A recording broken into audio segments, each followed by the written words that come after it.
రాజకీయాల్లో ఎవరి స్టైల్ వారిది, ఎవరి విధానాలు వాళ్ళవి, ఎవరి మాట తీరు వాళ్ళదే. అయితే ప్రస్తుతం ఇద్దరు నేతల మాట తీరు చూస్తే మాత్రం ఒకేలా అనిపిస్తోంది. అసలు ఎవరు ఫాలో అవుతున్నారో తెలియటం లేదనేలా మాట్లాడుతున్నారు. ప్రత్యర్థులపై ఆరోపణలు చేయటం వల్ల మాత్రమే అధికారంలోకి వచ్చిన పార్టీలు వైఎస్ఆర్ కాంగ్రెస్ పార్టీ, భారతీయ రాష్ట్ర సమితి. తెలంగాణకు అన్యాయం చేస్తున్నారన్న ఒక్క ఆరోపణలతో అధికారంలోకి రావాలన్న ఏకైక అజెండాతోనే పార్టీ పెట్టారు కేసీఆర్. అధికారమే లక్ష్యం అన్నట్లు పార్టీ పెట్టారు జగన్. ఈ విషయంలో ఇద్దరి మనస్తత్వం ఒకటే. అలాగే ఇద్దరి ఉమ్మడి శత్రువు కూడా చంద్రబాబు. అందుకే ఈ రెండు పార్టీల నేతల మాట తీరు కూడా ఒకేలా ఉంటాయి. ఇప్పుడు ఇద్దరి వ్యవహారం కూడా ఒకేలా ఉంది. 30 ఏళ్ల పాటు అధికారంలో ఉంటా అంటూ గొప్పలు చెప్పుకున్నారు జగన్. కానీ సరిగ్గా 5 ఏళ్లకే ప్రతిపక్ష హోదా కూడా రాకుండా పోయింది. అటు తెలంగాణలో కూడా హ్యాట్రిక్ విజయం మాదే అని గొప్పగా చెప్పుకున్నారు.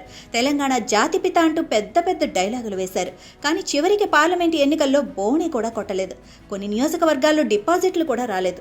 ఈ రెండు పార్టీల నేతల మధ్య విడదీయలేని మైత్రి బంధం కొనసాగుతోంది.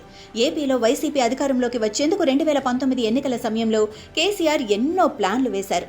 నాటి చంద్రబాబు ప్రభుత్వంపై లేనిపోని ఆరోపణలు చేశారు. తలసాని శ్రీనివాస్ వంటి పార్టీ నేతలు ఏపీలో పర్యటించి నాటి చంద్రబాబు ప్రభుత్వంపై ఘాటు వ్యాఖ్యలు కూడా చేశారు. పరోక్షంగా వైసీపీకి అనుకూలంగా ప్రచారం కూడా చేశారు.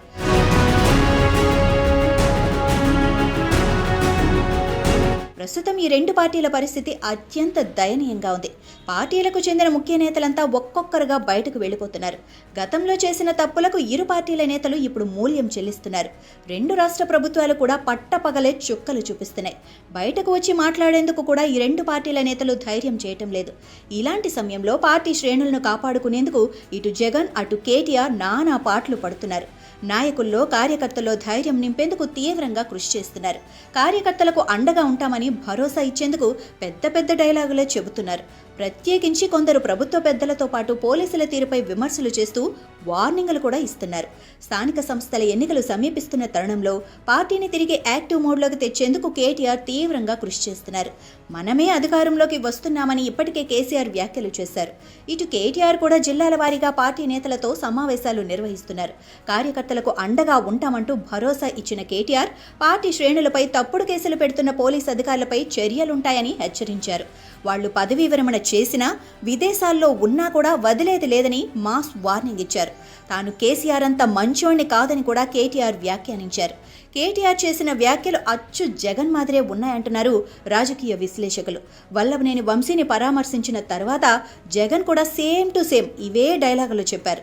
వైసీపీ నేతలు కార్యకర్తలను ఇబ్బందిని పెట్టిన వారు సప్త సముద్రాల అవతల ఉన్నా సరే తిరిగి రప్పిస్తామంటూ హెచ్చరించారు. జగన్ చెప్పిన మాటలే కేటీఆర్ చెప్పడంతో స్క్రిప్ట్ కాపీ తాడేపల్లి నుంచి హైదరాబాద్ వచ్చిందా అంటూ సోషల్ మీడియాలో సెటైర్లు వేస్తున్నారు.